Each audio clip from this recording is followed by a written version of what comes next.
Petani sawit Indonesia. Sukses, sukses, sukses.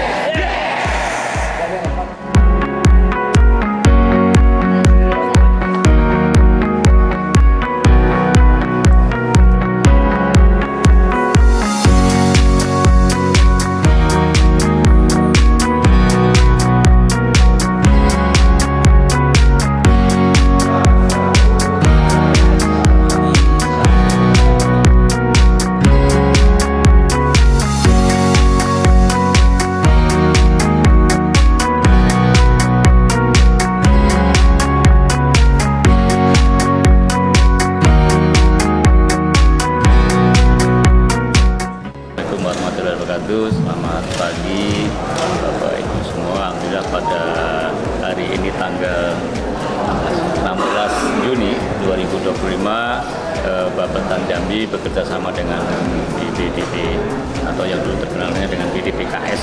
Nah, ini menyelenggarakan pelatihan budidaya sawit yang alhamdulillah hari ini diikuti khusus dari Kabupaten Batanghari yang berjumlah 52 orang petani.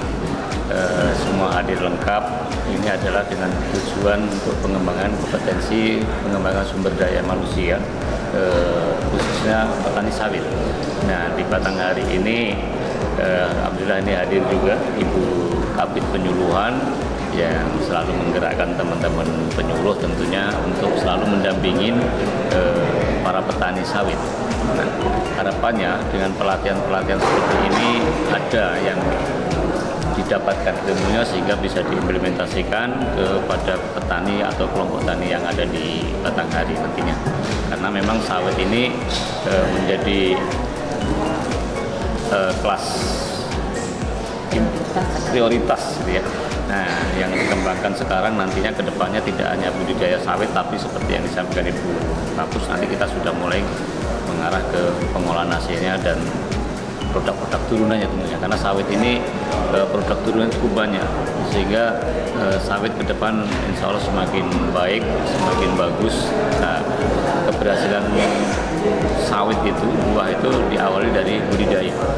Nah, maka diharapkan dengan pelatihan-pelatihan seperti ini itu selalu kita kembangkan terus, kita ajak pelatihan terus, dan yang terpenting adalah implementasi para peserta pelatihan setelah pulang dari Balek. Itu saya kira.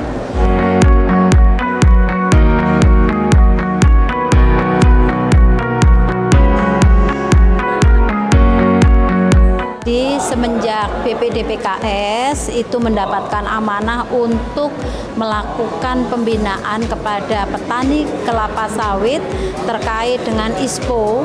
ISPO itu adalah kelapa sawit berkelanjutan, karena kan kita diharapkan petani kelapa sawit itu jangan menanam tapi tidak berkelanjutan, kemudian membuat dampak lingkungan rusak.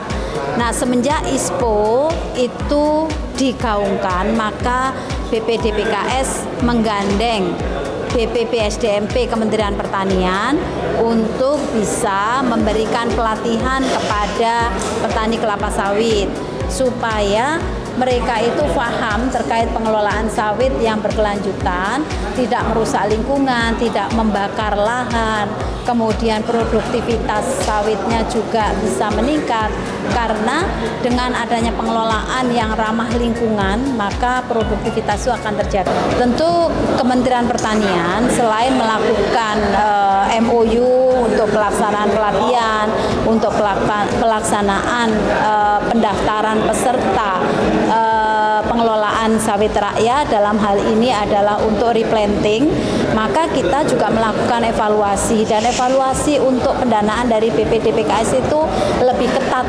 dibanding yang dari dinas ataupun dari sumber pendanaan lain. Karena apa? Kita selalu diingatkan bahwa dana BPDPKS itu adalah bersumber bukan dari pajak, tapi bersumber dari pungutan untuk pabrik-pabrik pengelola kelapa sawit. Oleh karena itu, kalau pemanfaatannya tidak betul-betul secara baik, maka itu akan berdampak luas untuk pemeriksaan APH. Sehingga kita perlu turun melakukan apa yang harus dilakukan dengan sungguh-sungguh dengan cara melakukan monitoring dan evaluasi. Untuk harapan ke depannya gimana, Bu? Harapan kedepannya kan petani sawit itu menjadi sumber devisa negara. Jadi semua produk kelapa sawit itu menjadi sumber devisa negara yang tertinggi di bidang pertanian dibandingkan tanaman pangan atau tanaman yang lain. Maka ini bisa dikelola dengan baik kalau sumber daya manusianya kita kelola dengan baik.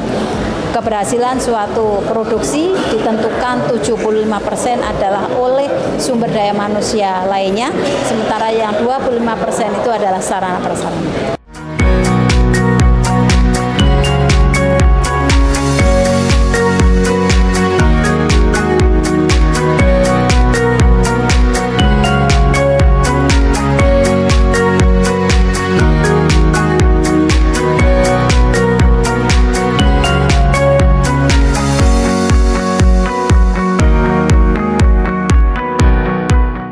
Matahari.